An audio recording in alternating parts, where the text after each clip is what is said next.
Hello everyone, that Manga Kid here to do my manga haul for April, May, and June of 2022.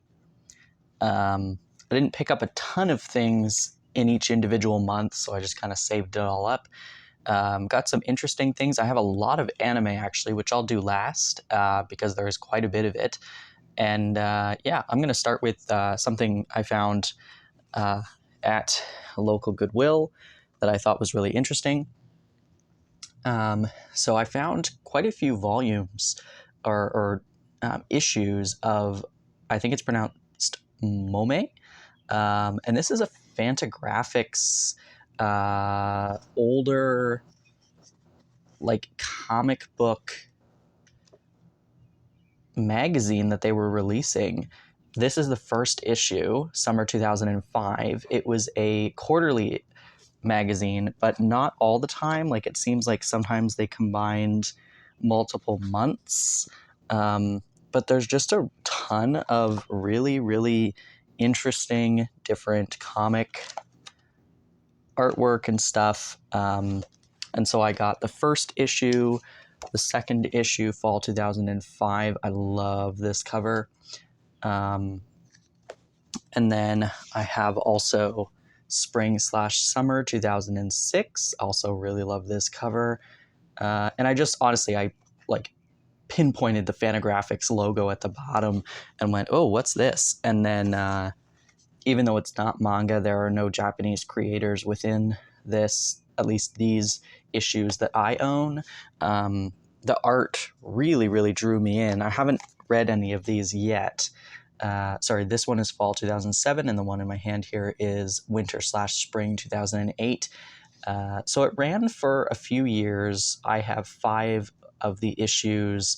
And within, like, so from the first issue, which I own, up to this is issue number 10.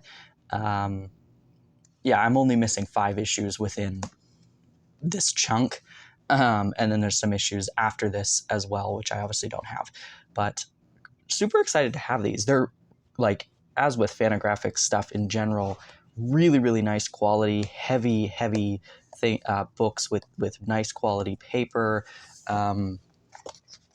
Like I said, just really, really different styles of comics, and artwork and interesting stuff that just really caught my eye, and I couldn't really leave them there because I've never seen these before, and I just had a feeling I wasn't really going to see them again, just at a random local store. So yeah, and I paid, I think, like $3 each for these or something, so it wasn't, and that's Canadian, so it wasn't really breaking the bank. So yeah, super excited to find those. And then just getting into manga and some ongoing stuff I'm collecting. This is volume 5 of Asamiko Nakamura's Classmates. This one is Occupation Too Beloved. So the original series is 3 volumes, and then volume 4 was a spin-off series, and this is another spin-off short story collection about a lot of the characters. Really love the back cover. This was good. It follows a bunch of the different couples. It follows our main couple from the original story. It follows the teacher from the original story. It follows some of the side characters as well. Really, really nice, thick volume. I love Asamiko Nakamura's storytelling, the whimsical artwork, and just the beautiful kind of like calm, serene energy. There is explicit content in this as well. I love the character designs. It's just a very calming energy, even when there is some dramatic moments. The whimsical kind of nature of the artwork and the character designs is just so, like, serene. I really, really enjoy it. I got volume 10 of Don't Toy With Me, Miss Nagatoro. Loved this volume. They go on a skiing trip, and it's very funny to watch Nagatoro kind of try and teach our main character how to ski. It's really cute. And skiing and snowboarding, I think, both. But anyway, yeah, it's really cute. I continue to enjoy this. And as the story goes on and on further, it becomes less cruel and more very clearly, like, they really like each other. They just don't know how to maturely discuss or show their feelings for each other. But it's really cute and funny and brings me joy every time a new volume comes in. Then I got Omnibus number 9 of Gantz. I usually just pre-order these, and this one was no exception. I read it as soon as it gets here. There's 3 volumes in these, and this is a great way to collect it if you don't have the series already. I've never read it before, so reading it, getting one of these in the mail while they are, a few months apart in terms of printing, you get 3 volumes. So it's not like you're waiting forever for one single volume.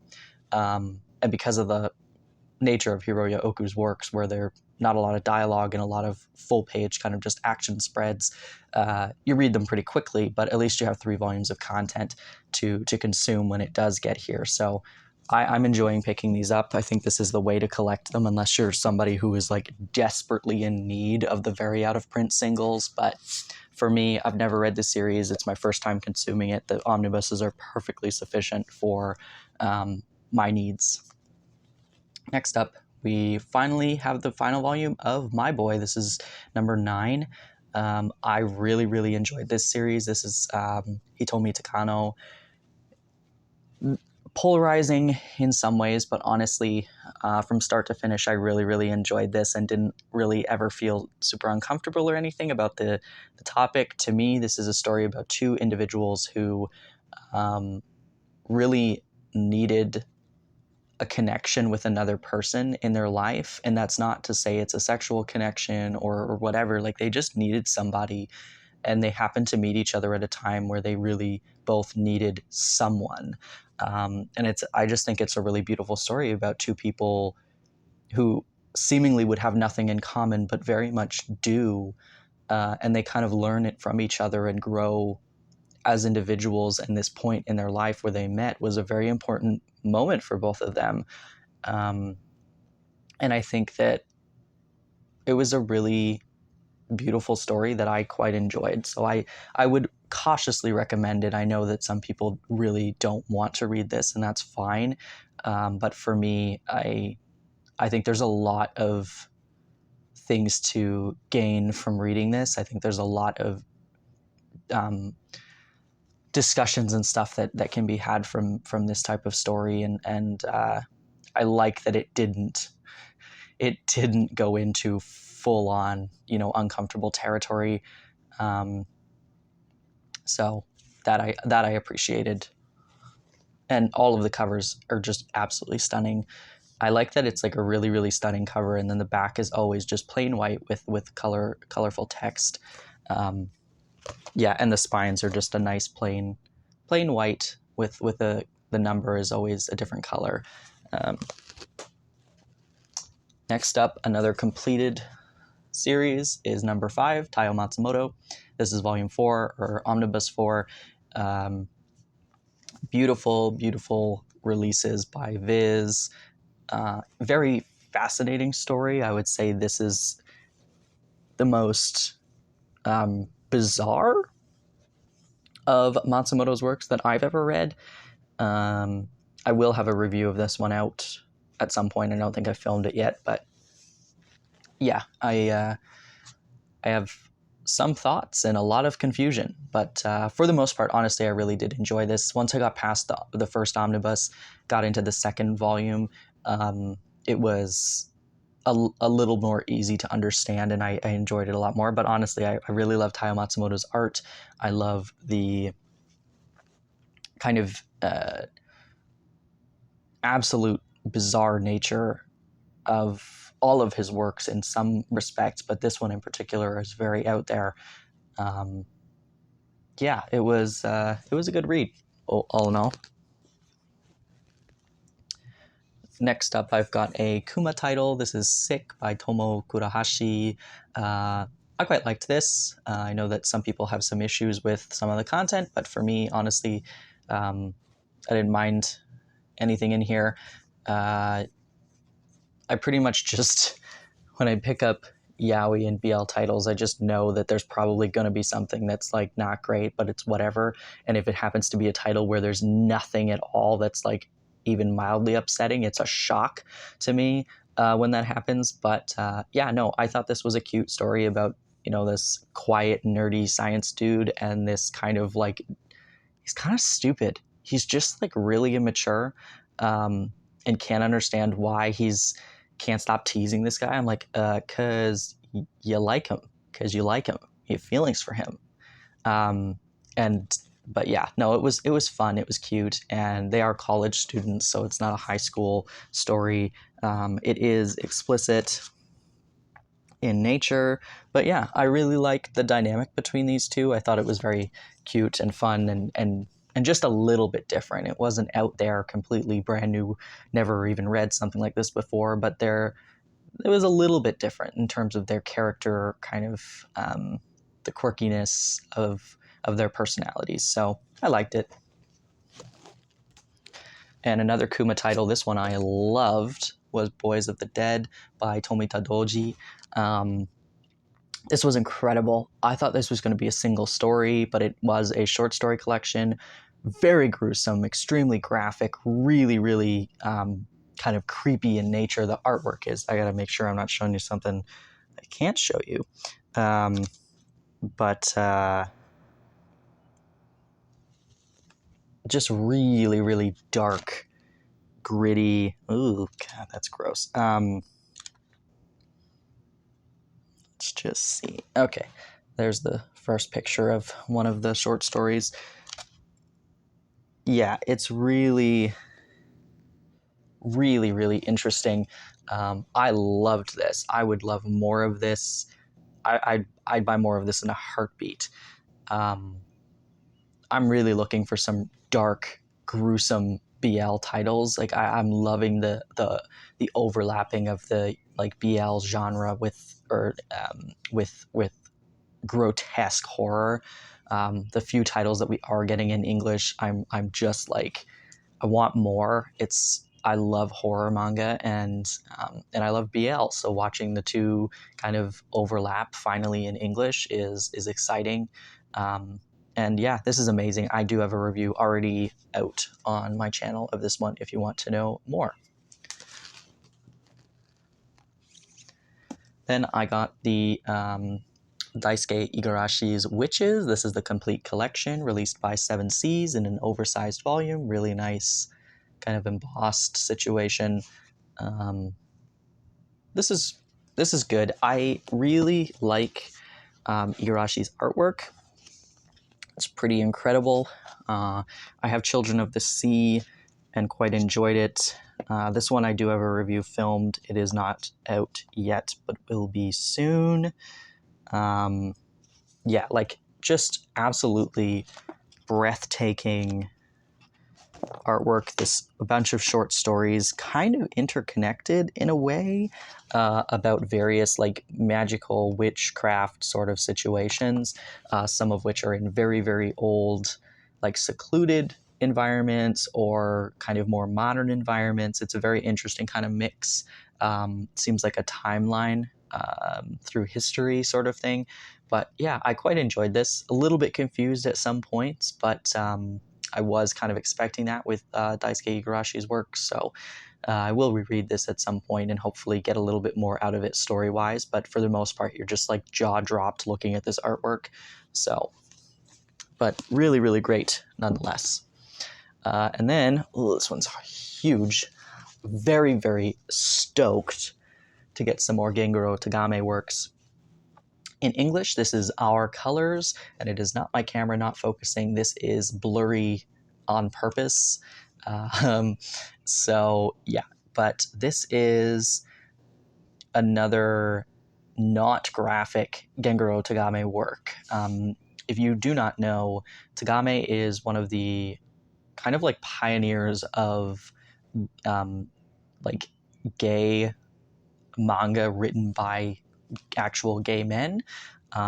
Very prolific creator and usually writes extremely graphic gay komi, and usually featuring large, hairy, muscular, bigger men, bigger and hairier, as opposed to the BL and yaoi we're used to, which is usually written by women, featuring small, effeminate, slim, pretty boys. So I've been really, really excited about some of these new Tagame releases that are going to be coming out.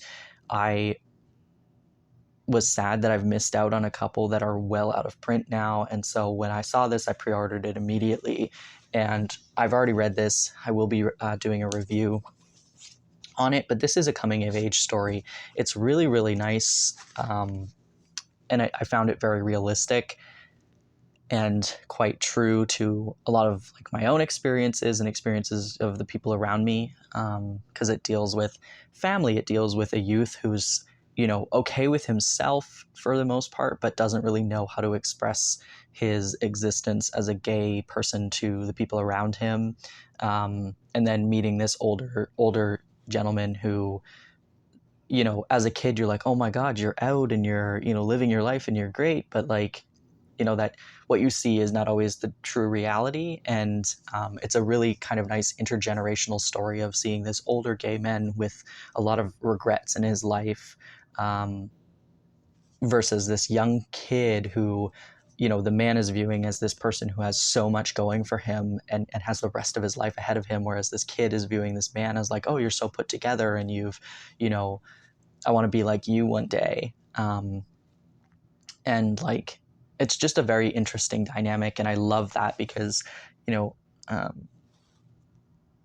I think different generations have a lot to learn from each other. And particularly in the queer community, I always really treasure and cherish the moments I get to speak to and interact with some of the older folks in the community who have very different life experiences than I do, just due to the nature of the fact that they were born decades ahead of me. And it's really nice to see this kind of in a very accessible story. Like anybody could read this and really understand, whether you're an ally or somebody who really doesn't know anything about the queer community. It's a very, very like simple story that will have an impact, I think, on anybody who reads it or picks it up. So it's also in this gorgeous large hardcover. I will say the paper quality is not fantastic. It's quite thin, and you get the bleed through of the ink on the pages, which is unfortunate because otherwise, like, it's a nice big hardcover, and you really would wish that it would, not be such thin paper. But yeah, the art is just kind of, it looks identical to like my brother's husband. The character designs are pretty much the same, which is, I guess, to be expected. But yeah, it's just a pretty accessible story, I think, for a lot of people. So yeah, happy to have it. Glad to see we're getting more of Tagame's work.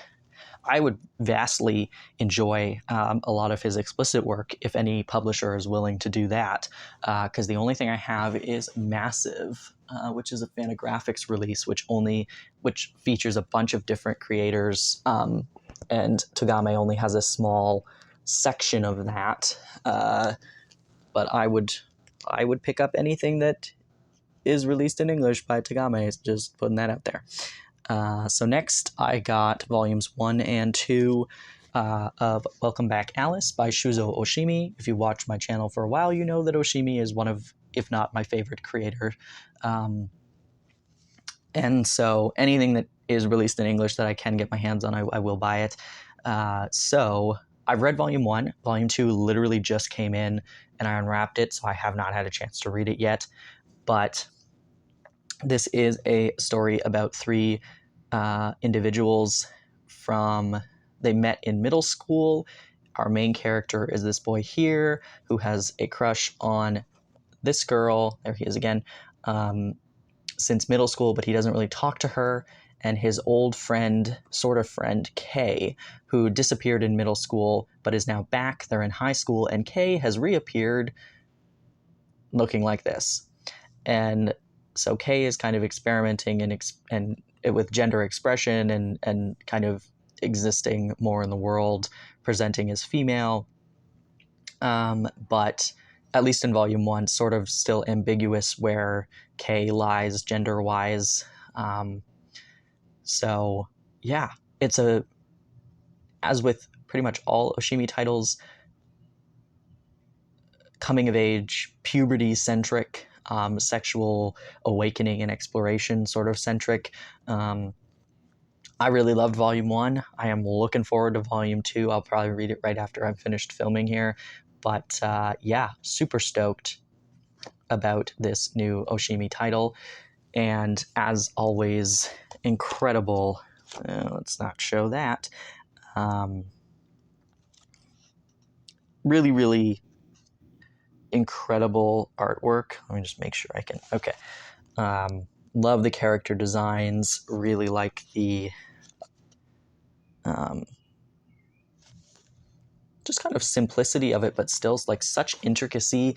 And Oshimi depicts mental distress very well. Very, very well. So anyway, yeah, welcome back, Alice. Very excited about that. And then I also have the other not new title of Oshimi's, but newly released in English title of Oshimi's, Devil Ecstasy. So this is an omnibus. I believe there is just one more omnibus. This is a Kodansha release. And this is about a young man who stumbles across a brothel. And this brothel is actually run and completely staffed by succubus women. And so Devil Ecstasy is the name of the brothel, and our main character has a huge phobia of large boobs, and he happens to meet the one employee at the brothel who has very small boobs, and he's like fallen in love with her, but she's a succubus, and you know, also this brothel is trying to legitimately suck the life out of all of the men. And so men are continuously like mysteriously dying in the town or the city, and everybody are like, what is happening to these people? But our main character is one of the only people who actually knows what's happening. But also while he's toying with the fact that he's in love with this succubus and wants to run away with her, and it's just, you know, it's a convoluted mess. But it's very funny, and if you can just like, if you don't take it too seriously and you just are like, yeah, this is stupid, it's really, really stupid, then you can just have a good time with it. But, you know, there's a huge focus on boobs. Here's some of the artwork. Again, and also this is a much older Oshimi title, so the art is nowhere near what you're expecting if you've only ever read his more recent titles. But there's a lot of like, this is technically a horror. I can't even show you that. Technically a horror title. Let me just. Okay, why don't we cover the boobs here? I'm just going to cover the boobs so I can show you some of the, like, kind of horror faces and whatnot. It's ridiculous. It's hilarious. It's funny. It's stupid, and it's Oshimi. So I love it. But as I'm reading it, I'm going, this is so dumb. It's so dumb. And I think that if you're going to take it too seriously, don't even bother picking it up, because it's really not meant to be taken seriously. Yeah, but I'm excited for the second volume, which will conclude the series, as I believe it was just 4 volumes long in Japan. I think these are just 2-in-1s, but yeah, I'm looking forward to the second one. I'm just happy we're getting some of Oshimi's older stuff. Like, I think Avant-Garde Yumiko is coming out soon. I really wish we would get Sweet Poolside. That one's weird as well, but I would really love to see that get an English release. Yeah, I would. Anything that comes out by Oshimi that I can get my hands on, I will buy it. So I would love if we could just get his whole back catalog. I think Drifting Net Cafe, I'd be interested in that one as well. But anyway, yeah, very excited about this. Now, quickly, I'll go through all of the anime that I have acquired, which is a lot more than usual. There's been no manga sales on chapters, like none. And so I've been buying far less manga and been just supporting my local used media store by buying a bunch of anime that comes in And so that's what I've been kind of spending my money on, just because I've been not able to buy manga at a reasonable price. And so I've just been buying used anime. So I got the complete DVD collection of FLCL. Very excited. I've actually never seen this, which is ridiculous, because it's been like, I've been watching anime for like 15 years, like heavily watching anime for 15 years. And I always am like, I gotta watch Fooly Cooly. And just never did. So when this popped up for a reasonable price, I'm like, yeah, I'll buy it. It'll be good. I'll enjoy it. I know I'm gonna like it. Yeah, so I'm excited to watch it. I just haven't gotten around to it because this literally just came in a couple days ago. Then I just got as well Poupelle of Chimney Town. This is a newer film, I believe, released in 2020. Gorgeous. This popped up, I had never heard of it, and so I watched the trailer, and I was just absolutely blown away by the animation. It is a children's movie, but I watched this with my mom and my sister, and we all really loved it. It was so cute. It's about this boy lives in Chimney Town. The skies are covered in smoke, and nobody is allowed to even talk about or think about like looking beyond the smoke. He wants to see stars, and he meets this man made out of garbage, and they want to see the stars, and they want other people to see the stars and be excited about, what's beyond what's right in front of them. And so, yeah, it's a very hopeful kind of story. It's really, really gorgeous. It's a kid's movie, but the animation and the town is so intricate and cool looking. It's so amazing. I easily will watch this again very soon because it was so cool. I also bought the complete Anime Classics DVD collection of Samurai Shampoo. This was really cheap. I was surprised because I believe this is not the easiest of things to find. I could be wrong, but based on my searching, at least within Canada, people want a lot of money for this, unless I'm misinterpreting something. But anyway, I have seen this before, actually. But this has 7 discs, and I'm quite excited to rewatch this at some point. It won't be anytime soon because I have seen this before. It's just kind of it's like a slow-paced adventure action of these 3 just traveling. She's looking for, I believe, like the samurai that smells like sunflowers or something. I don't remember entirely, but then she's accompanied by a Jin and I can't remember the other guy's name. Anyway, these 2 don't get along very well at all, but they're both accompanying her, and it's just, I think it's like 24 or 26 episodes of 26 episodes of like kind of slow-paced but action, really cool music. It's just awesome. If you've not seen it, I do recommend it.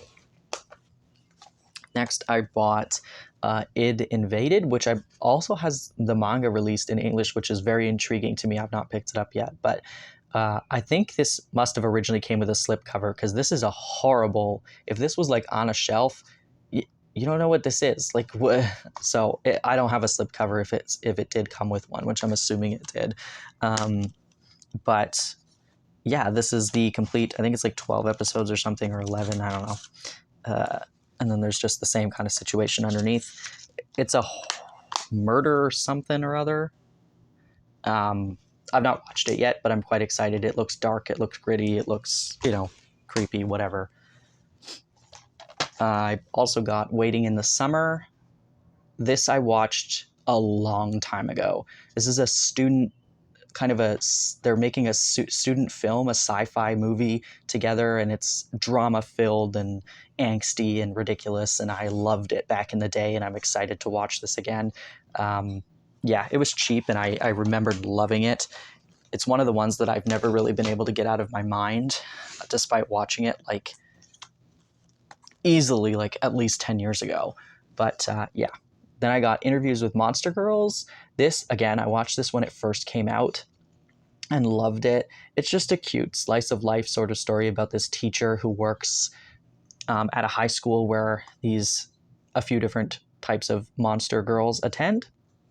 And he's fascinated by monster girls or monsters in general, and wants to interview them to get to know them more, and how they exist in the world. And I think it's just a really cute story about people finding connections with those who have like experiences to themselves, and it's cute, it's funny. I watched it with my sister after I bought this, and it was fun to revisit it, and I'll definitely watch this again in the future. It's so cute and just funny. I also got Birdie the Mighty, the complete collection. Very, very excited about this. I don't remember if I ever completed this series or if I just started it way back in the day, but this is an action-packed series about this boy who gets murdered by accident by this alien warrior, and so they end up having to share a body while she's trying to hunt down the enemy alien forces that have inhabited Earth, while at the same time trying to let him still live his life. And so yeah, it's hilarious, it's ridiculous. We're like, I don't know, we're 12 episodes in at the moment. I believe there's like 24 or something, 26 episodes. So yeah, this is a fun revisiting, and I'm actually quite enjoying it. I love the animation. It's really a fun ride. Next, I got Mushishi, the complete collection. I own some of the very out-of-print manga, and I watched a bit of the anime back in the day, but I never ended up finishing it. And so when this popped up, I went, you know what? I really, really want to buy this and watch it, because this is such a stunning series about this man who kind of just travels around and remedies situations where these little kind of sprite sort of creatures called mushi kind of unintentionally cause illnesses and trouble for humans, but that's just how they exist. That's what they do, and they're not intentionally causing harm. They're just existing, in the way that they exist. And so Ginkgo travels around and tries to kind of remedy the situations and save the people. It's very calming. It's very kind of sad and dark, while at the same time being really beautiful. We're about halfway, my sister and I are about halfway through watching this as well, and really enjoying it. So then I got Akira. This is the special edition DVD release by THX and Pioneer. Again, I had never actually watched Akira. I've read the manga a couple times because I own that really gorgeous Kodansha box set. But yeah, I watched the movie with my sister a couple weeks ago. Quite enjoyed it.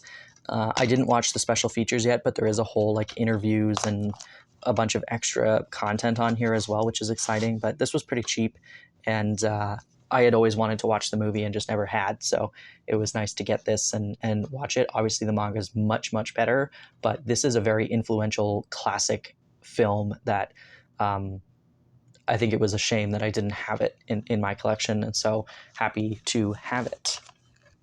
And the final thing that I've got is Miss Hokusai on Blu-ray.